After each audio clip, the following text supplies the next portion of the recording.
Come take a trip in my airship. Come take a sail among the stars. Come have a ride around Venus.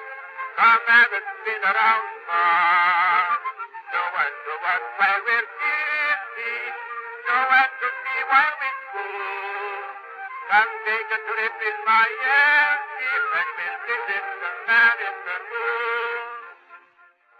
Greetings, loyal airmen, and welcome back to the Airship 24 podcast show, number 81, the first of the new year, 2022. I'm your host, as ever, half your host, Captain Ron Forty, and joining me from the wilds of Missouri, Chief Engineer Rob Davis. Hey, buddy, how you doing? Oh, doing pretty good.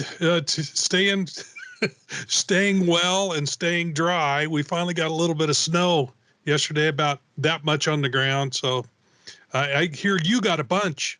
We did, i.e. on the eastern side of the mountains, finally, for New Year's Eve and New Year's Day. It went, and so up here in Fort Collins, we got maybe about 5 or 6 inches.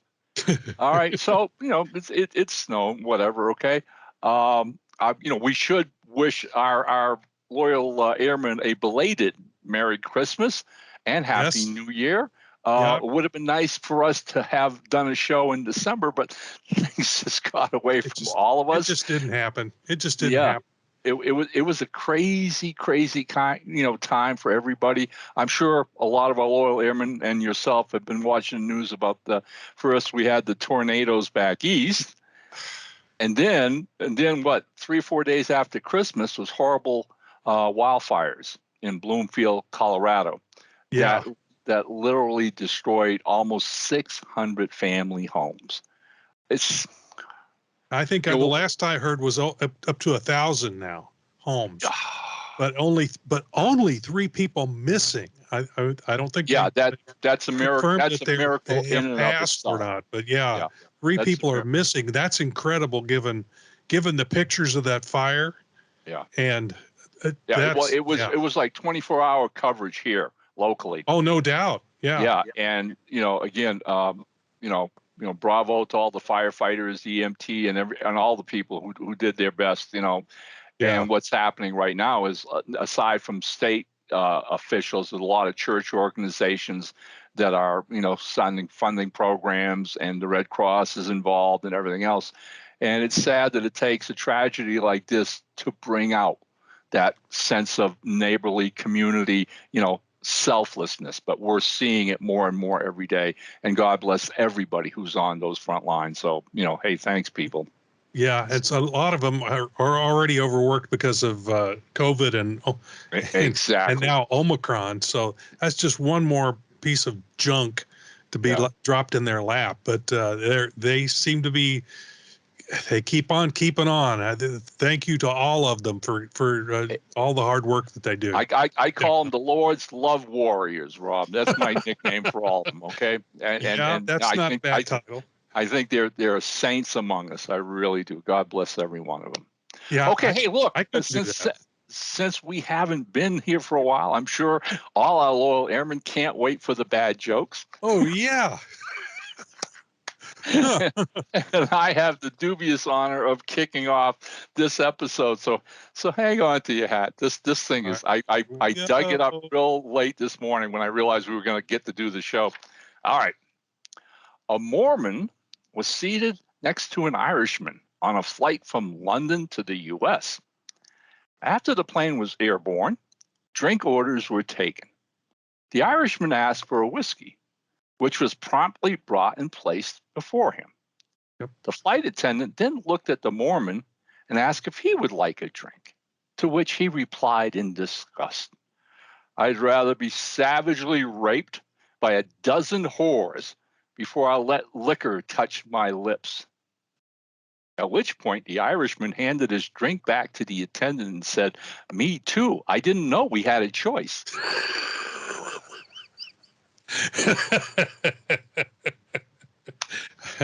Yeah. Okay. Yeah. I think I'd opt for that option too if it were open to me. I don't know. Oh, that's crazy. I Maybe they purposely, calm down some of these people throwing fits on airplanes. oh,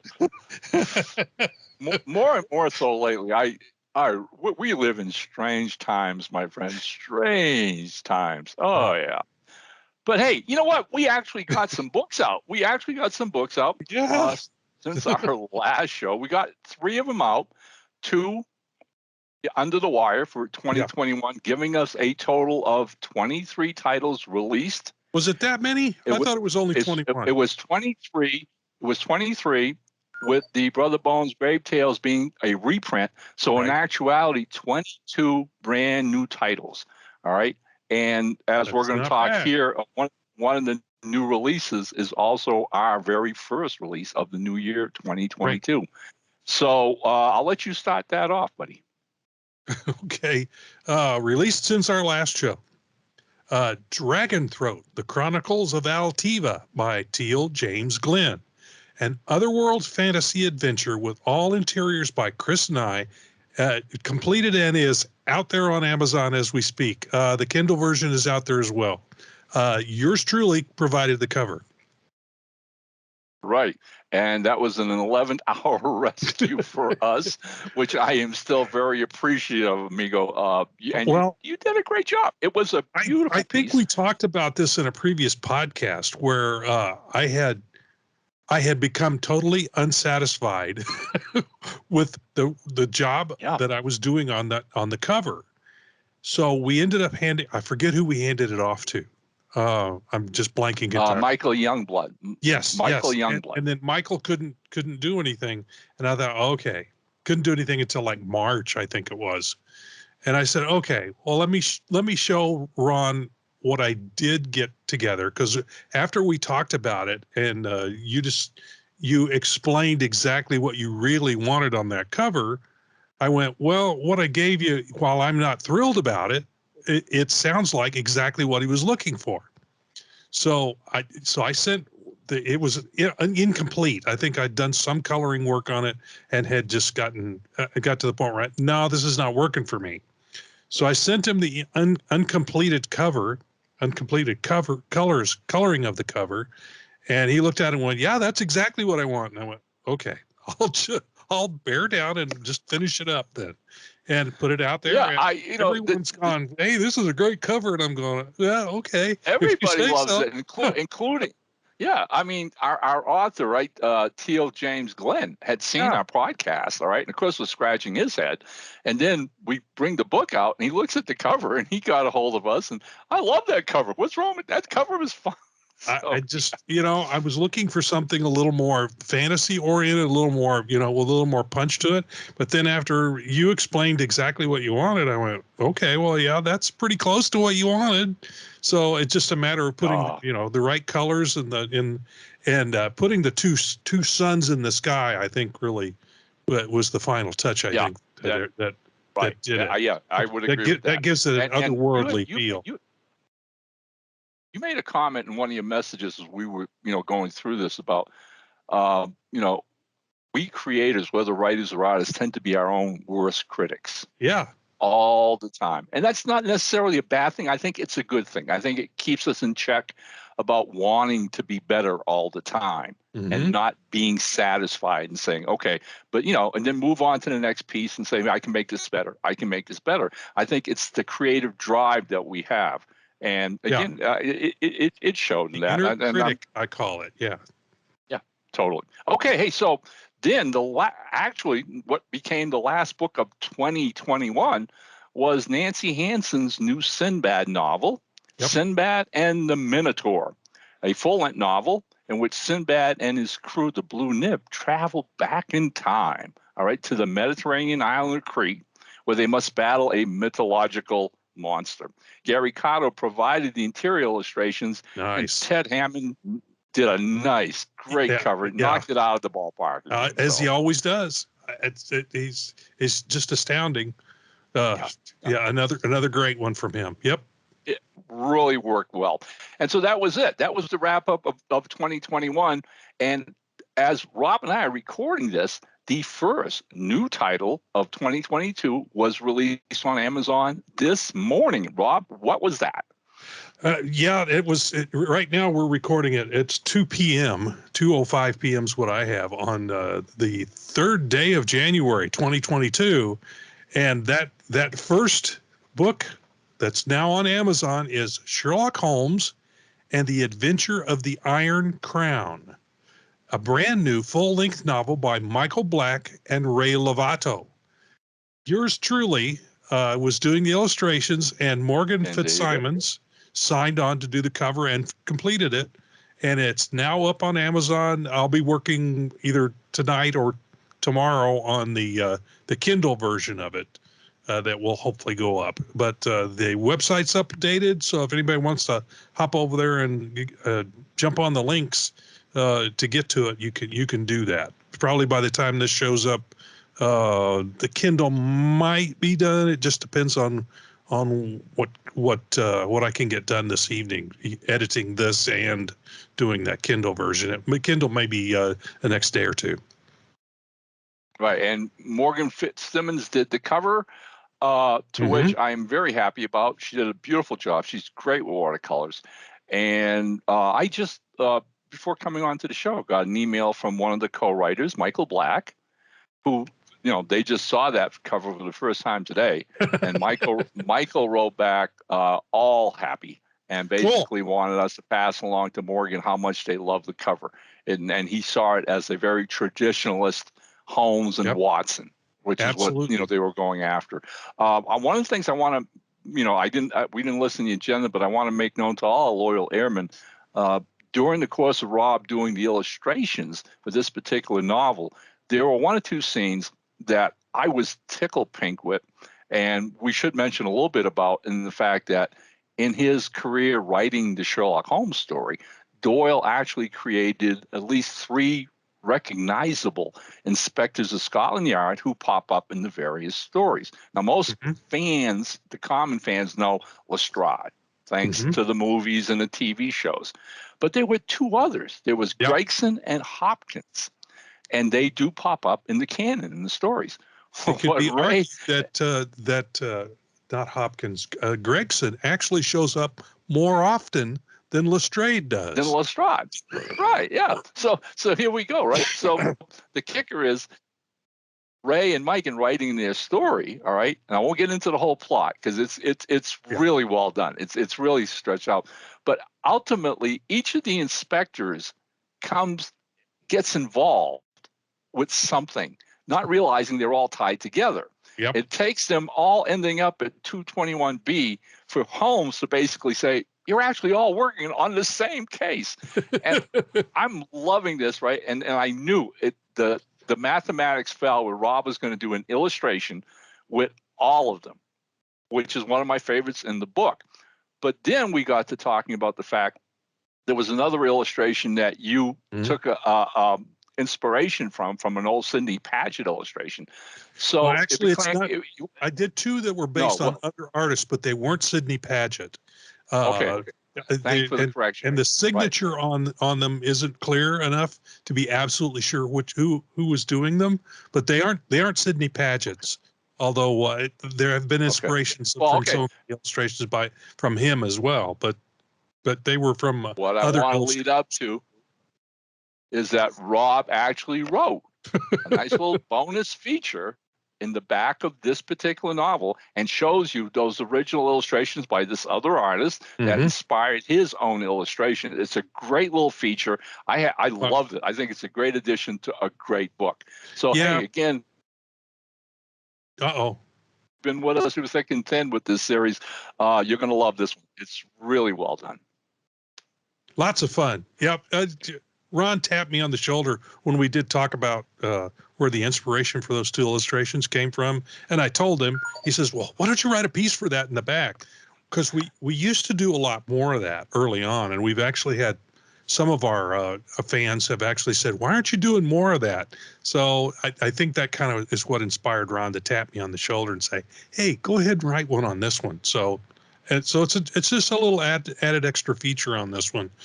We don't do a lot of Holmes novels, so this is a little off the path for us a little bit, but it's still an Arthur Conan Doyle type story, just in a novel instead of a short story.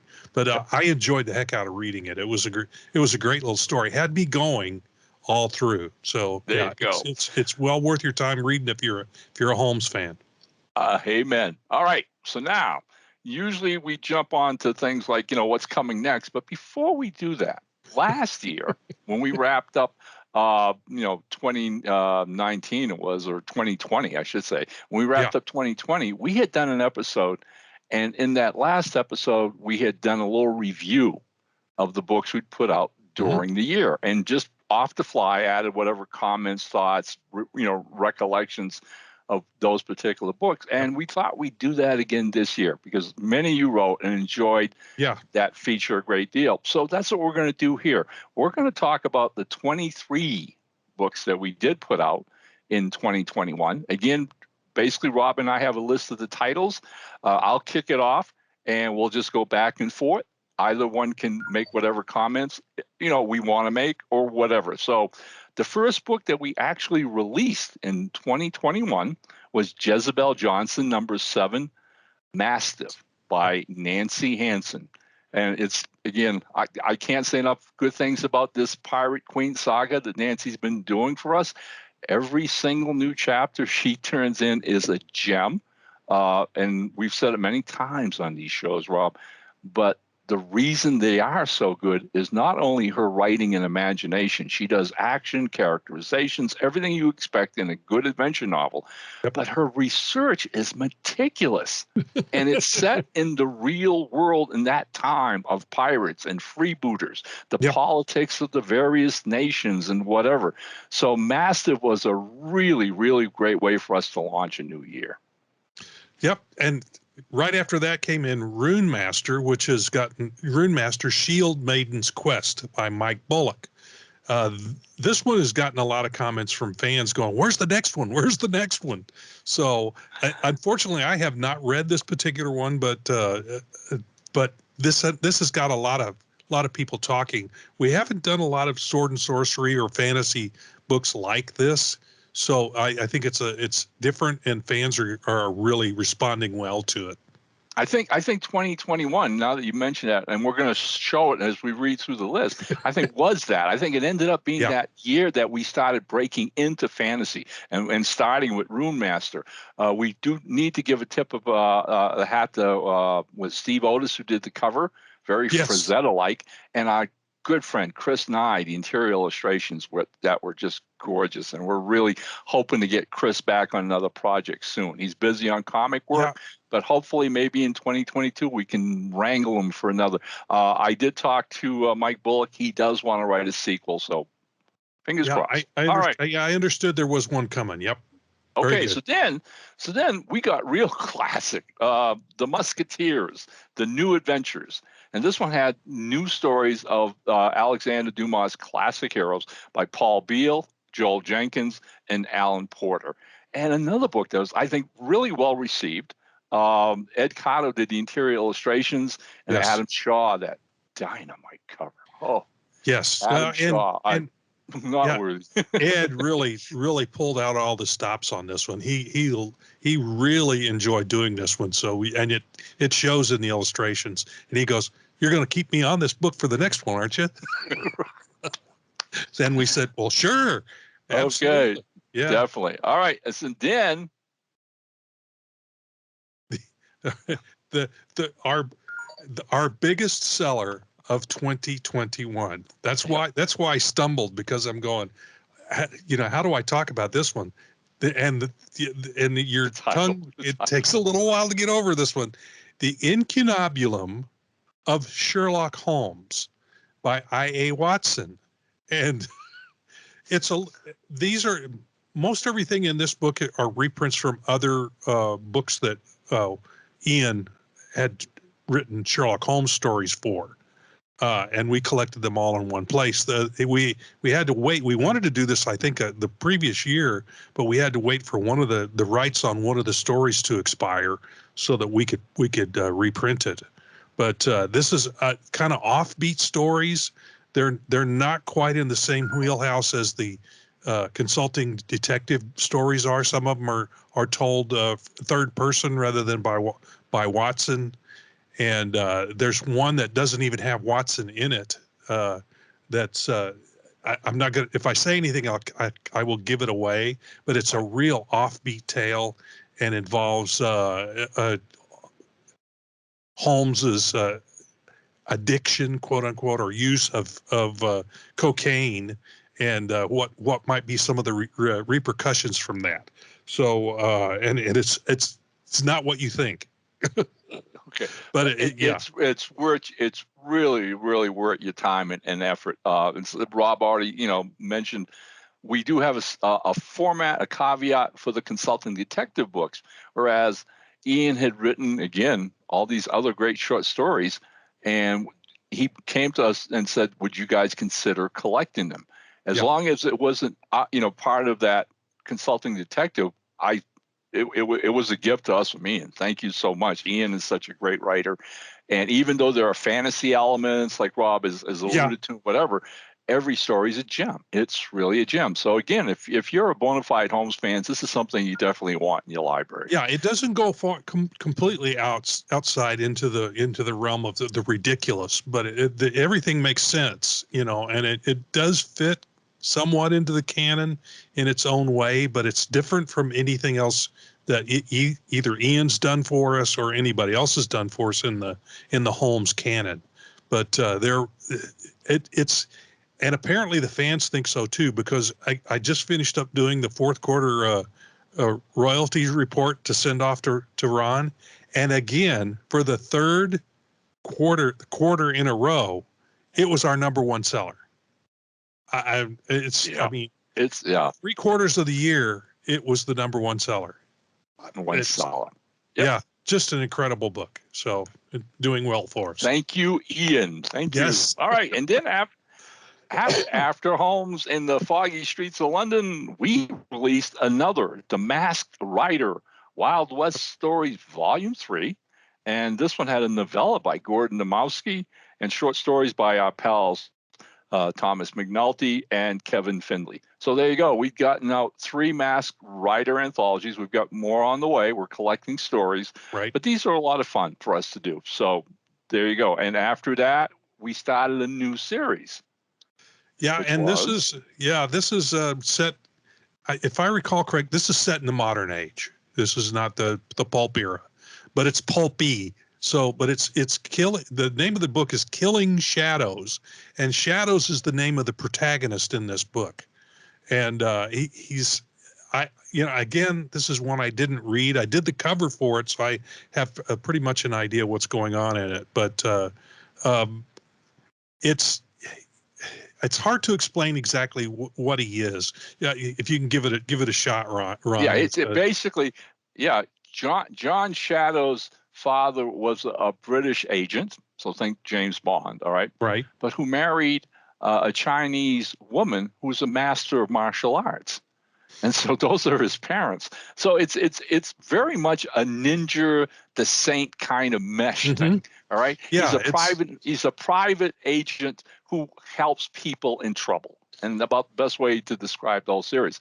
And we wanted to give it that modern flavor. So Rob designed this absolutely great cover, which is going to be a template because we've got a second John Shadow's book in the work. The interior illustrations were from first-timer Ted Lemon, i.e. first-timer for us.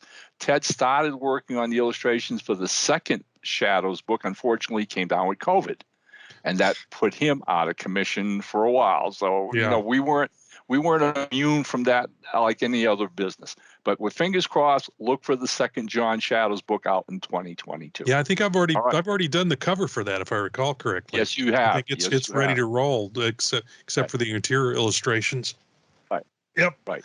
So the next one, was one that you and I both absolutely had a ball with. Okay, I love this book. I really did. That was Fangs of the Sea by Fred Adams Jr. And I mean, listen, people, okay?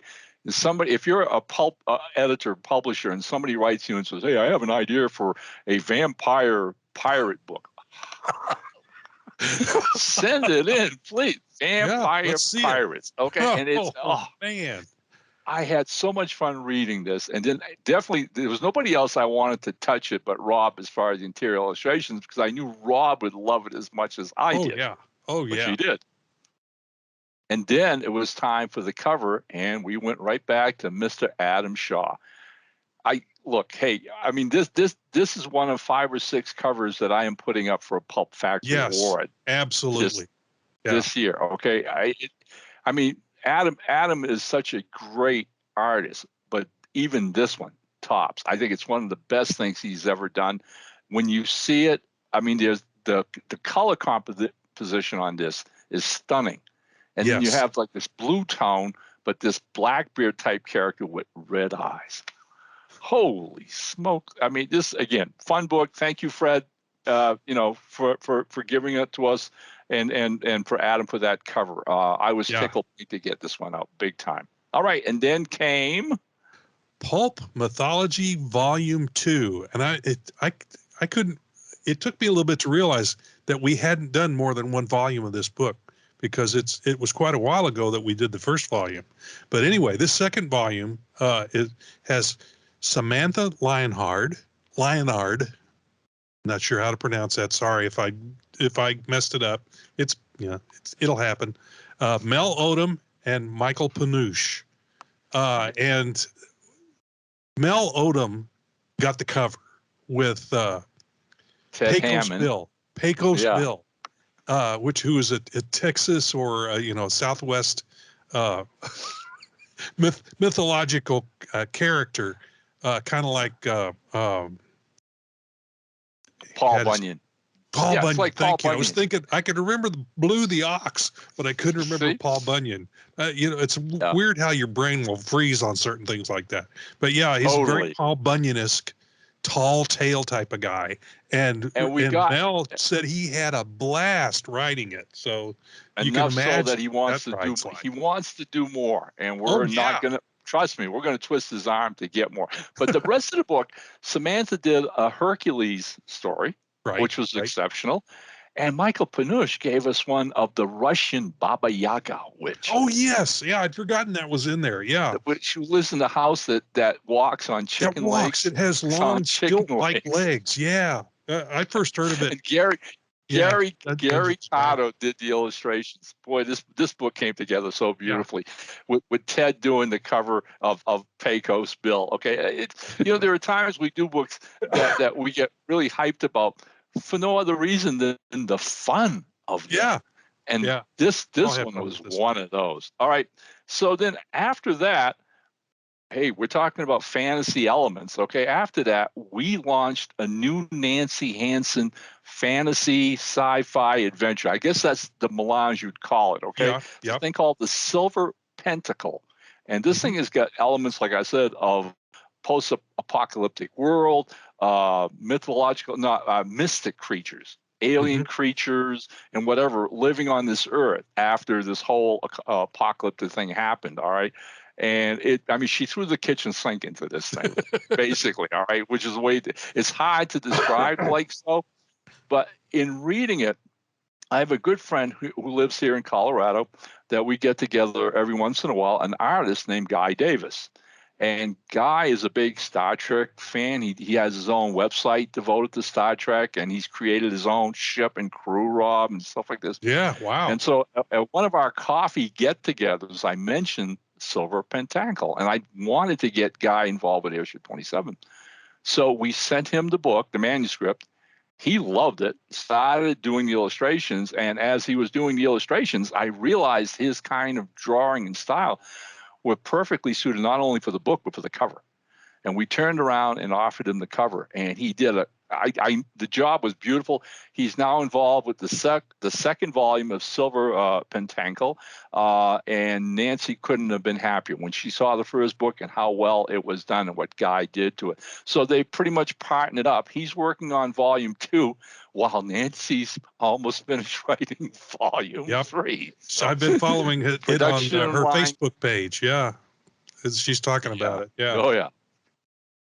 Okay, and then came C.O. Jones, number 4, Homeland USA, another one from Fred Adams Jr. And this is we've done 3 volumes prior to this, but this is another one of those unique pulpy type characters where the character himself was an agent during World War II, Yep. and he had this ability to sense magic around him, and they used it. The government enhanced those powers by having him tattooed, when those tattoos do glow and get heated when he's near magic. I mean, where do you come up with stuff like this? The pulp authors back in the 20s and 30s had crazy ideas like this too. But again, Fred's done his research. And in fact, I think the town that this is set in, he's very familiar with, because it's not too far from where he lives. Right. I'm blanking on the name of the place because it's been a while since I read the book. It's in Pennsylvania. Right. And yeah. It's his hometown where he grew up. Brownsville, Pennsylvania. There you go. It came to me. Yep. Yeah, and I did something with the cover. We've kept the color scheme on all the covers on this blue and yellow or orange or kind of a brown color. And in this one, I took a map of the actual place, Brownsville, and reversed the colors on it and made it like a blueprint, where the background is black, a deeper blue, and the front is a lighter blue behind the yellow characters. So it's still in that same color scheme. And it's one of the covers that I'm really proud of, and I hope it'll get nominated for the awards, because I saw it. I was working on the website today for the new book we're putting up, and I rolled past that and went, oh, wow, that turned out pretty good. So yeah, the stories are a lot of fun too. The stories are really great. They're really well done.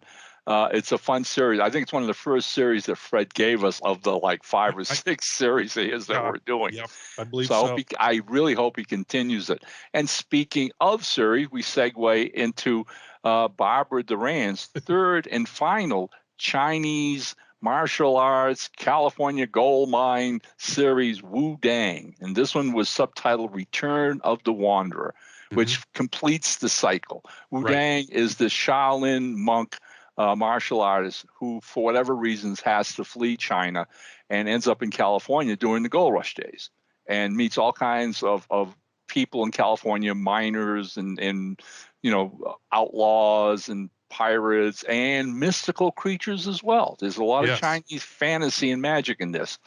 But after number 1 and 2, he learns things that cause him to go back to China, to go back to his parents and his family's home and correct past injustices, thus wrapping up the Wu Dang series. So one of the things that Rob and I hope to do in 2022, is eventually collect all 3 of those into an omnibus Wu Dang book. So hang in there, Barbara. We haven't given up on that idea. It's just a case of getting our feet under us as the new year goes along. And it's one of those kind of things where if we have a slow period, Rob can then work on, because Rob did all the interior illustration. No, Gary did all the interior. Gary did all the interior. You did the covers. So again, so that's going to be easy for us to wrap around and put out as an omnibus edition, which we really want to do. All right. So then it was back to who, my friend?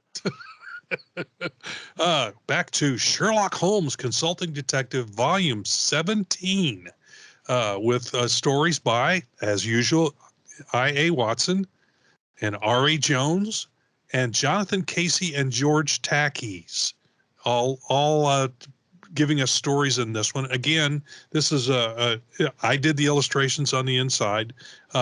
Again, this is another big seller for us. Every time we put one out, it jumps right to the top of the numbers. It was only beaten by Incunabulum on this the fourth quarter sales. So it just keeps on and keeps on. So and thank you, fans. We're going to keep doing them until we can't do anything anymore. Right. I mean, Holmes is got a home with Airship 27. That's a done deal. One of the things I want to bring out about this particular volume, is that we had two new writers join the Holmes, canon for us, and that being George Takei. All right, and we're going to talk about George in a minute because this was his first work for Airship 27. He would later give us a novel that's gone on to become another big seller. The kicker with this one, though, was the other newbie was not a newbie as such as a professional writer, R.A. Jones. Yeah. R.A. Jones gave us, I think, one of the most touching Sherlock Holmes stories I have ever read. Okay. Yeah. Honestly, there was a point where there were like tears in my eyes a little bit. And one of those scenes fell right in smack into the place where Rob could do an illustration for it. And I think Rob knows exactly the illustration I'm talking about. I do. It is such a beautiful story, and it's one of my nominees for best short stories of 2021. Yep. Really I'll special. probably join you in that. All right. So now, after that, Peggy Chambers. Okay, God bless Peggy Chambers. All right. I mean, she gave us a book way back years ago, The Apocalypse Sucks. All right, which was too funny. And she's going to come back and do it to us again after all these years, and we get Flat Iron Debt Grip. All right. Which is the story of a beautician. It's a thing we have to explain about this particular novel, Rob. It's not our Earth.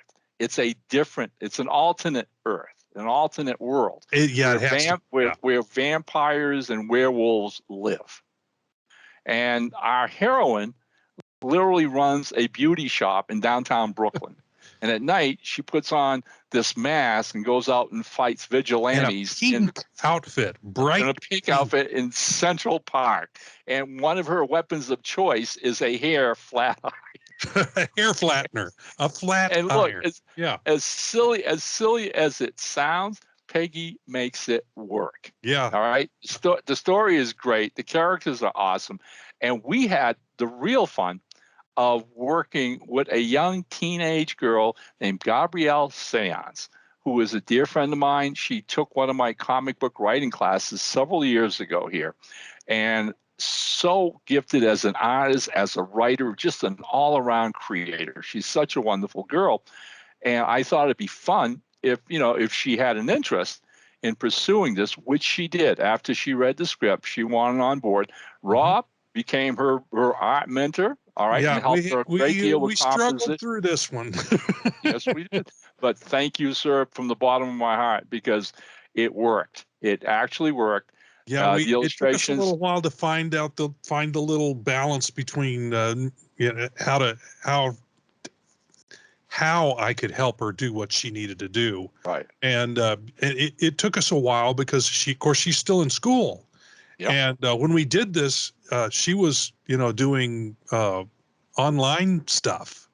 She wasn't actually in school. She was having to do that. Right. And this and, some other things that she's involved in. So, yeah, it was kind of tough, but it was slow going. We slogged through.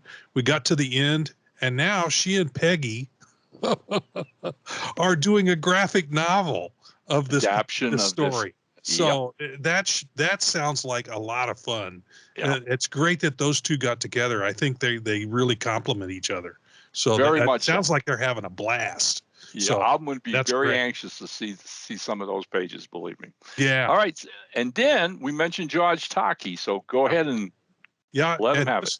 This one is really funny because my wife had been reading a book about what this is based around. But it's The Great Chicago Fire Conspiracy by George Takei. It's based around and makes some assumptions about the Great Chicago Fire, which was in the late 1800s. I'm blanking on the date exactly. I think it's 1880 something. 88. I think it was 1888. Somewhere in there. It was the late 1880s.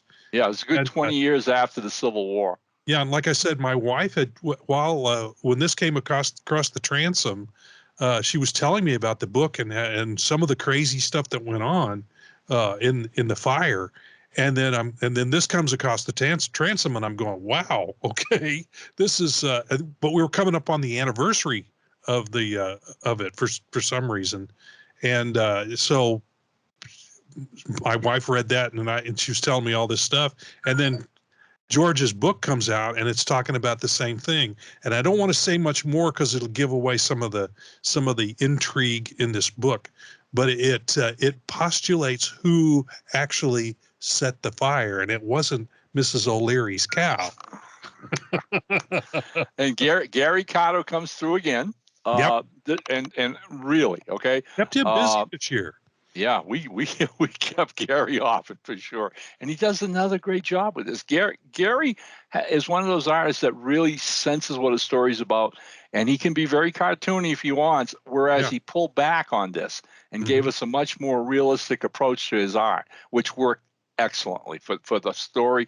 And then we got Chris Routing to do that exceptionally, just powerful, killer cover.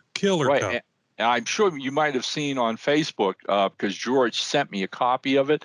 But much to his surprise and delight, his daughter Jill took that cover and had a poster made of it. So he has a poster on his office wall of his 11 first by 17, a little bigger maybe. Yeah, it's pretty good size. Yeah, it's awesome. It's really great. George is a great writer.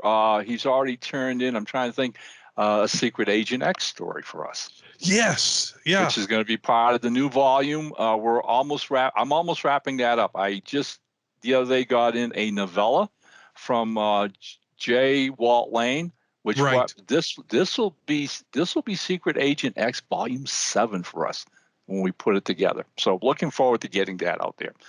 All right. Yep, my favorite pulp age character. I know.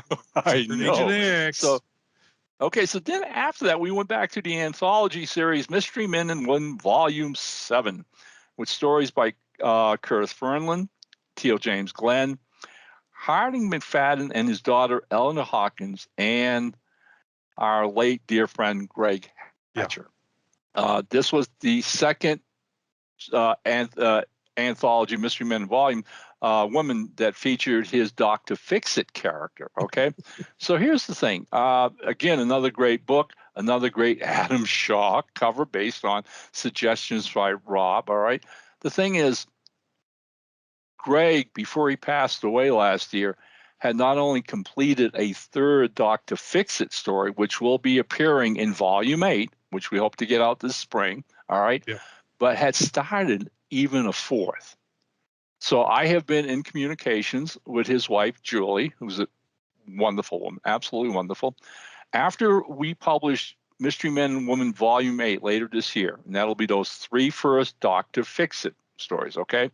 She has sent me the partial fourth story, at which point I am going to pay and hopefully recruit a writer that Rob and I are both big fans of to see if he'd be willing to come along and finish that fourth story. If he is kind enough to provide us with that, then we're going to collect all 4 Dr. Fix-It stories and publish it as a single volume. Greg Hatcher's Dr. Fix-It. So fun character. Yeah. A lot of fun. It deserves that kind of recognition. Greg was a great guy. He was one of the early writers, Rob, who jumped on board the new pulp movement, especially us. He's written a bunch of Sherlock Holmes stories for us in the past. He was one of the family and was taken from us way, way too soon. We miss him dearly. So hang in there. Greg Hatcher's Dr. Fix-It is coming your way. So. Yep. All right, buddy. And then guess who came back for a second run at us?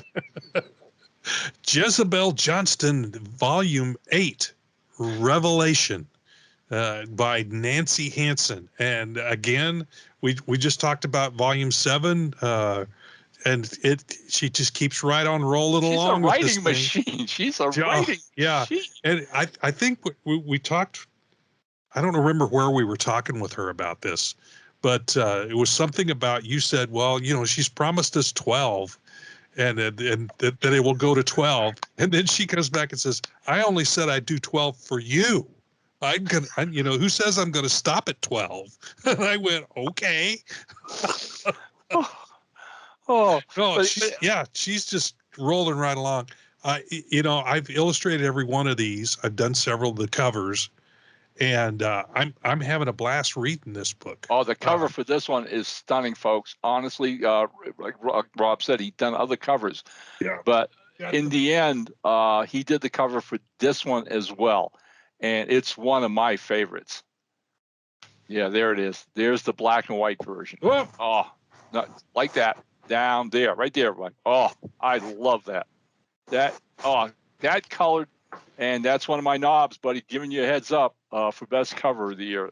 That thing is absolutely stunning. And we should also definitely point out to all our friends that this being volume 8, as you'll recall, we had done an omnibus with the first 4 Jezebel Johnson books, and our plan is to definitely do a second omnibus with volumes 5, 6, 7, and 8, which actually wrap up part of her saga.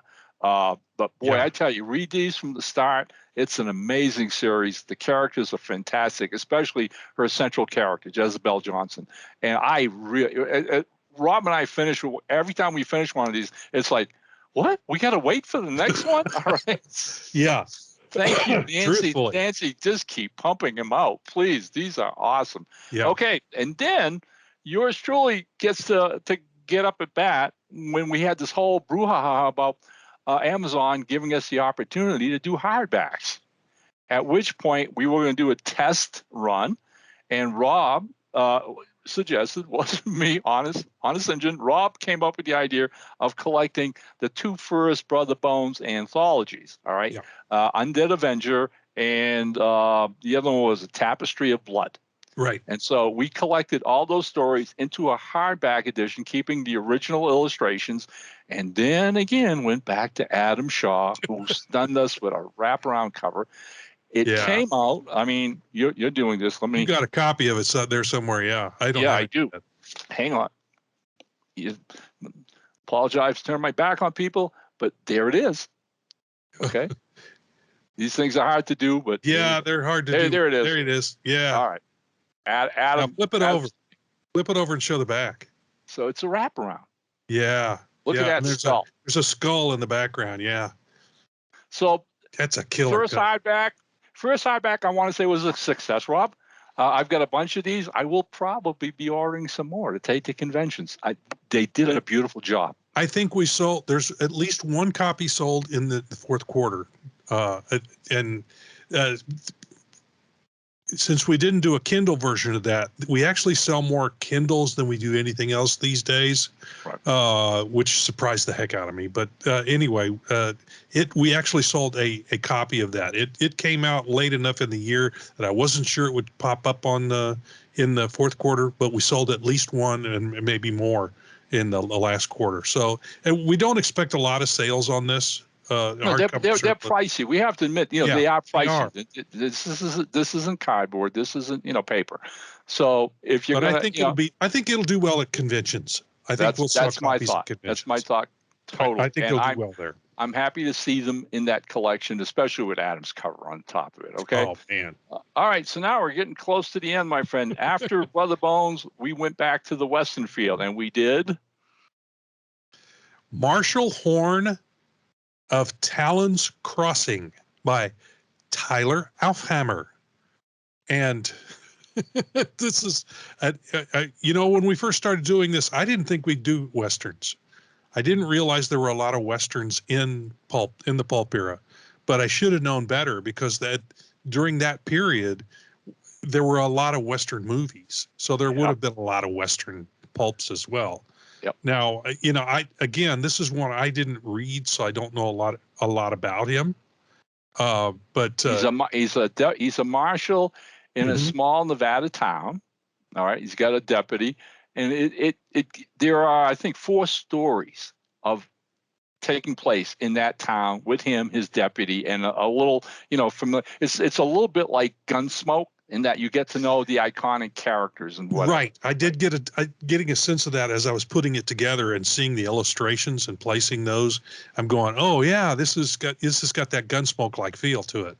Yep. Definitely. Although he's not Marshall Dillon. He's a completely different type of character. Amen. From what I could tell. Amen. So, but again, that genre, although it seemed at one point to have kind of wound itself down, movies and TV just wore out the Western genre. Yeah. But there's still a lot of stories you can tell with that you can go in all kinds of different directions. We alone have, let's see, we've got the dead sheriff. Right. We've got what's the R.A. Jones is Jason Mankiller. Yeah, the gun bounty man killer. And then we've got Western Terrors. What's that called? Yeah. Okay. Well, yeah. Well, yeah. Western Terrors. Six Gun Terror. Six Gun Terrors. Yes. By Fred Adams. Then we've got the Masked Rider series. So yeah, we've got a slew of westerns. Never mind Bass Reeves, Frontier Marshal. Yeah. Another who sold real well fourth quarter, by the way. So one of the things I do want to bring out too is that just a few weeks ago, Paramount Studios finally released their new spin-off series from Yellowstone. Okay, now Yellowstone's been a big hit for three seasons. Kevin Costner and Taylor Hackford's modern day Western, takes place in Montana. But then Hackford got the idea of going back and telling the story of John Dutton's great-grandfather after the Civil War, moving out west with a wagon train. So that got launched. It stars Tim McGraw, his wife, Faith Hill, and one of my all-time favorite cowboys, Sam Elliott. Yeah. Okay. The series is called 1883. They've done 3 episodes so far. Rob, it's a Western. Okay. It's an old-fashioned, gritty, dirty Western. And for the fun of it, Billy Bob Thornton has a cameo in the second episode where he plays the town sheriff in Fort Worth, Texas. Oh my goodness. Where he basically goes in and kills a bunch of guys, including an unarmed guy who said, well, I'm unarmed. So what? He shoots him anyways, and turns around and looks at the saloon. And I'm paraphrasing here, right? You guys can come in here anytime you want, and you can drink all you want. You can go upstairs and screw all the whores you want. But nobody kills anybody in this town except me. I'm the only killer in this town. He walks out, and I'm like, whoa, all right. Hey, that sounds like Wild Bill Hickok. Yeah. That's just as crazy as he was. Oh, and you could tell Thornton was having the time of his life. It was like cameo. He's in that one episode, second episode, and that's it.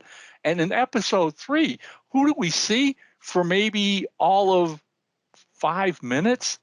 Right? Tim McGraw is waking up on a Civil War battlefield. He's a Confederate officer. He's waking up wounded. All right? He comes to, and there are dead men all around him. So he sits up on this stump of a log, right? He's in pain. He's suffering. He's hurt. He's looking at all this death. And as he's doing this, a Union cavalry detachment rides by, and they're just as weary as he is. And then all of a sudden, this one horse stops behind him. The officer gets off, comes over and sits on the stump next to him, right? Just sits there now, right? Looking at this field of the dead, and basically says, it was hell, wasn't it? And McGraw just looks at him. He can hardly speak, right? And the camera pans up, and you know who the Union officer was? Tom Hanks. I about fell out of my chairs. All right. Wow. And that's it. I mean, he's there. The scene ends, and this. So this thing's gonna be full of cameos. It sounds like. Well, Hackford's having a blast. All right. I mean, his popularity of Yellowstone has enamored him to Hollywood and all the big shots, celebrities. The kicker is he's giving us another Western, Rob, which is what you started this conversation with. We haven't had a decent Western on television in more years than you and I can shake a stick at. Right. And 1883 is that. The cast is phenomenal. The stories are realistic. Okay, there's no sugarcoating anything. All right, and it sounds like Deadwood. Yeah, very much so. Much like Deadwood. Very much so. I recommend it to all loyal airmen if you really want to see some good Westerns on television. Hallelujah. And God bless Kevin Costner and Taylor Hackford for doing this. All right. So after Marshalltown, which was our little humble Western, we went back to fantasy.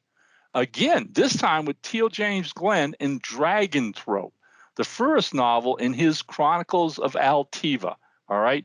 Again, this is we talked about that at the top. Right. So yeah, we're going to be doing more novels that take place in this world, and he's even got short stories, Rob, that will be appearing in other anthologies from Airship 27. Okay. And so after that, we wrapped it up with our last book of the year, which we talked about earlier, but I'll let you mention it one final time. It is, again, Sinbad, The New Voyages, Volume 7, Sinbad and the Minotaur, and another one from prolific author Nancy Hansen.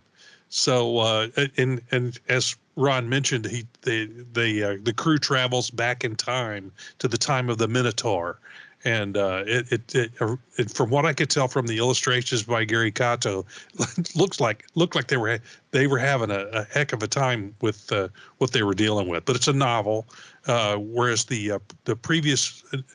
All but one of the previous volumes in this series had short stories in them, but this one actually is a full-length novel. So, it's our second one. We did a previous one with Curtis Fernley. Yes. Which I figured the title. So in all, we've done 7 Sinbad: The New Voyages, 5 were anthologies, and now 2 were novels. So we're open to that. If a writer has a novel-length story, come see us and we'll talk about it. But there you go. 23 titles for 2021. Hey, I want to thank all the writers and all the artists, interiors, cover artists. We've named several people so many times doing this: Fred Adams, Nancy Hansen, Gary Kato, Adam Shaw, Ted Hammond. I mean, you people are the cream of the crop, okay? Honestly, you are, all right? And if anything distinguishes Airship 27 titles by their look, by their production, by the quality of their stories tonight, it's all because of you. We can't thank you enough. You make this work. We're forever grateful. You make it, you make it fun. Yeah. So, hey, you know what? I promise our New Year's resolution to all you loyal airmen, we're going to give you more of the same. Hang in there. Yep. Okay. Hey, Rob, what's coming next, Rob? Okay. Coming next is one that I'm working on at the moment, Cape Noir, a Beast and Beauty Tale.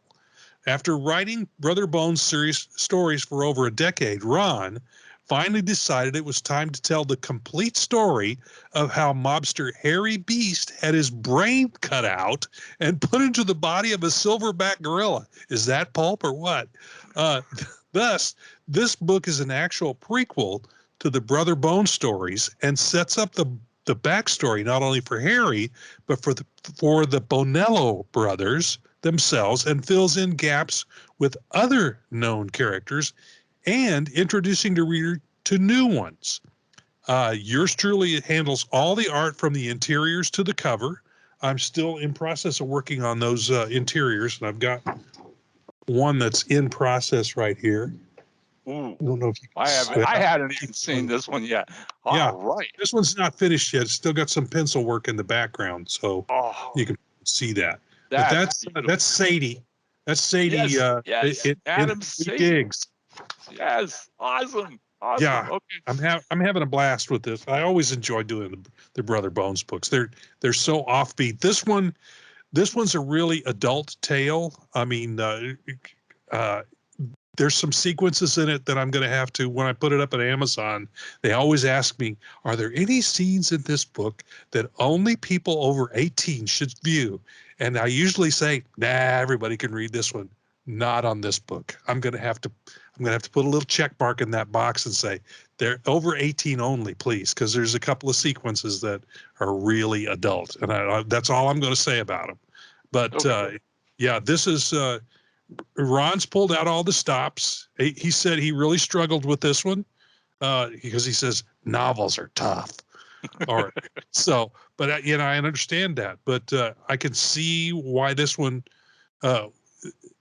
was a tough slog for him, because he's already kind of put these characters out there and something about them, but where did all that come from? So this was all stuff I'm sure that was percolating in the back of his mind when he was writing these other stories. But now, it's not nebulous anymore. He's got to actually put it into a story. So how do you do that? Well, he pulls it off really well. Thank you. There is, there are maybe one or two, what do you want to call it? Sort of continuity issues. Yeah. But I'm hoping that my Brother Bones fans will, cut me a little bit of slack on that, only because there was a way this story had to be told. And as what you're saying, as the Harry Beast, the gorilla mobster, has become such a fan favorite. Yeah. And really, I introduced him in like 2 paragraphs in the first Brother Bones story, and that's it. Okay. Yeah. Then in subsequent stories, he comes in and we see him as the gorilla mobster. But there was so much more that had to be told. All right. And why that happened. That was the course of this book. Okay. And yeah, Rob's 100% right. Valerie's my first reader. And trust me, Rob, she was keeping me in check with certain aspects and scenes about, okay, remember your audience, Ron, hold it, blah, blah, blah. But again, there was nothing, it wasn't gratuitous. It's not gratuitous. I didn't throw in the violence or the sex just for its sake. Okay. Yeah. These are not nice people. That's what I'm writing about. They're not nice people. All right. So as a writer, you use your imagination, and I hope I did it with some decorum and some sense of taste. Yeah, it's not graphic, but you know what's going on, and I think I'm going to have to check that little box. I would have you do one because of the situations. But my hope, it's worth it. It's all important to the plot. It's not gratuitous. It actually moves the story forward. It has to be there in order for it to work properly. So. It is what it is. 10 years in the making. I'm really hoping that my Brother Bones readers will, take to this and appreciate, why I wrote it in the first place. And then, hey, later on down the line, some more Brother Bone adventures. But we've told the backstory, so now it's full speed ahead. Okay, and then another possibility for what may be out relatively short is Joe Computer, Private Detective. And this is a way out novel by Lou Mugen, and it takes place inside a computer with the programs being the characters. And an investigative program is our hero, the private eye Joe Computer. All right. Now, artist Fur Calvi is doing the artwork. He's got 3 illustrations left on the last story. Yeah. Yep. And it's going to be doing the cover. He and I have already discussed the possibility, Rob. I sent him an old paperback cover from the 70s of a crime thriller. As an inspiration. He loved the composition, right? And I'm sure it'll look different than that in his. He has a unique style, which you will see, but it fits this story. It's dead on for this story. Yep. Right. So look for that. And then, as usual, we've got more Sherlock Holmes coming your way. We've got another Bulldog Drummond's in the works, as we talked about Secret Agent X, etc. We've got a lot of great stuff coming in 2022, and we can't wait to unroll it. I'm looking at the time. We're getting close to wrapping up our hour, and it's time for Mr. Davis's bad joke. Whip it on us, buddy. Yeah, I had to. He sprung this whole thing on me this morning about doing it today. So I'm going, I don't have a joke. But I went online and I found 3 of them. The third one actually popped up in a Facebook post that my wife saw. She follows a couple of different ones, and this one always has a lot of really good jokes with it. And this one popped up and I went, this is perfect. So here we go. Maggie, the church gossip and self-appointed monitor of the church's morals, kept sticking her nose into other people's business. Several members did not approve of her extracurricular activities, but feared her enough to maintain their silence. She made a mistake, however, when she accused Frank, a new member, of being an alcoholic after she saw his old pickup parked in front of the town's only bar one afternoon. She emphatically told Frank and several others that everyone seeing it there would know what he was doing. Frank, a man of few words, stared at her for a moment and just turned to walk away. He didn't complain, defend, or deny. He said nothing. Later that evening, Frank quietly parked his pickup in front of Maggie's house, walked home, and left it there all night. You gotta love Frank. I love it. I love it. I love it. That's brilliant. That is absolutely what a great joke. Great. Yeah. I tell you right now, all right, the deacons at my church, Rob, would love this thing. You understand? Would absolutely love this thing. Okay, I'm sorry, it's probably not listed as one of the major sins in life, but let me tell you something. Okay, what comes out of your mouth, people, all right, can be just as devastating and cruel as murder or rape or whatever. Yeah. Okay, we have a tendency to throw on that boomerang. It comes back. it's going to come back and get you, buddy. That's karma.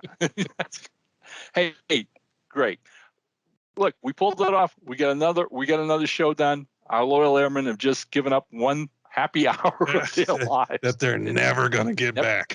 I'm going to let you. We're still good for one quick few minutes. Anything new you want to bring up before we sign off? Not really. I think Omicron has. I always come back to this because it's been in forefront for the last 2 years now. But Omicron is just pushed everybody to the brink, especially those working in hospitals and in first responders. And we mentioned something about them earlier. I'm going to say it again. Those folks are they are angels and saints, and I can't believe how they have continued to survive this, and they keep on and helping us out and still doing a great job. So a big round of applause for those folks. And folks, if you haven't gotten your vaccinations, I understand some of you have your reasons not to, and that's cool. But you wear your masks, get vaccinated, get your booster, wash your hands, take care of those around you by doing that. Again, some of you will not be able to do that or choose not to, but please be careful out there. We, just take care of each other. Really. Okay. Hey, I echo everything you said, my friend. We want to wish all of you, every single one of you, a really great Happy New Year. Please Happy New Year. Stay safe. We've lost too many people in the last couple of years, dear friends. Yeah. And all right, and we don't want to lose anymore. Okay, no, we want to make 2022 a fun year for all of us. We look forward to seeing you guys at conventions this year.